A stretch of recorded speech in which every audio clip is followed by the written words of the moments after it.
الحمد لله رب العالمين والصلاة والسلام على رسوله خاتم النبيين وأصحابه الطاهرين والمسلمين والمؤمنين كلهم أجمعين أما بعد وقلت استغفروا ربكم إنه كان غفارا يرسل السماء عليكم مدرارا صدق الله المولانا العظيم. கண்ணியமிக்க தாய்மார்களே, நபி ஸல்லல்லாஹு அலைஹி வஸல்லம் அவர்கள் சொல்லி காட்டியிருக்கிறார்கள், அல்லாஹு சுப்ஹானஹு வ தஆலா நரகத்திற்கு 2 தடவை மூச்சு விடுமாறு ஓய்வு தருவான். அந்த நரகம் 2 தடவை, ஒரு வருடத்திற்கு 2 தடவை மூச்சு விடும். அது ஒரு தடவை மூச்சு விடுகின்ற பொழுது ஏற்படக்கூடிய தாக்கம்தான் நீங்கள் கோடை காலங்களில் அடையக்கூடிய அந்த வெயிலின் தாக்கம். இன்னொரு தடவை மூச்சு விடும், அது குளிர்காலங்களில் நாம் அடையக்கூடிய கடுமையான குளிரின் தாக்கம், நரகத்தினுடைய இன்னொரு மூச்சு.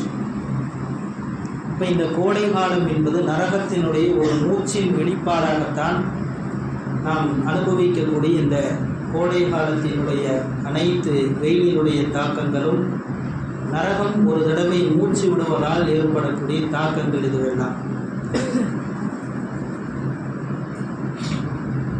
ஆனால் அதற்காக நாம் துவா செய்யாமலும் இருக்கக்கூடாது. மழைக்காக வேண்டி துவா செய்யவும் கடமைப்பட்டிருக்கிறோம். பொதுவாகவே எந்த ஒரு உம்மத்து, எந்த ஒரு சமுதாயம் அல்லாஹ்விடத்திலே பாவ மன்னிப்பு தேடுகிறார்களோ அவர்களுக்காக அல்லாஹ் மழையை தருவான் என்று குர்ஆனிலே கூறுகிறார். இன்று ஓதப்பட்ட சூரத்துன் நூஹுடைய அத்தியாயத்திலே அல்லாஹ் சொல்கிறான், இஸ்தக்ஃபிரு ரப்பக்கும், உங்கள் ரப்பிடத்திலே நீங்கள் பாவ மன்னிப்பு தேடுங்கள், இஸ்திக்ஃபார் தேடுங்கள். இன்னஹு கான கஃபாரா, அவன் உங்கள் பாவங்களை மன்னிக்கக்கூடியவனாக இருக்கிறான். நீங்கள் இஸ்திக்ஃபார் தேடுவதால் உங்களுக்கு அல்லாஹ் தரக்கூடிய முதல் பலன் என்னவென்றால், யுர்சிலிஸ் ஸமா அலைக்கும் மித்ராரா, அல்லாஹ் உங்களுக்கு மழையை தருவான் என்று அல்லாஹ்வே சொல்கிறான். எனவே உங்களுக்கு தெரியும், இந்த தமிழகத்தினுடைய பல்வேறு பகுதிகளிலே 100 டிகிரிக்கும் அதிகமான முறையில் தற்பொழுது வெயில் வெப்பம் அதிகமாக இருக்கிறது. நம்ம ஊரிலும் அதிகமான வெயில் இருக்கிறது.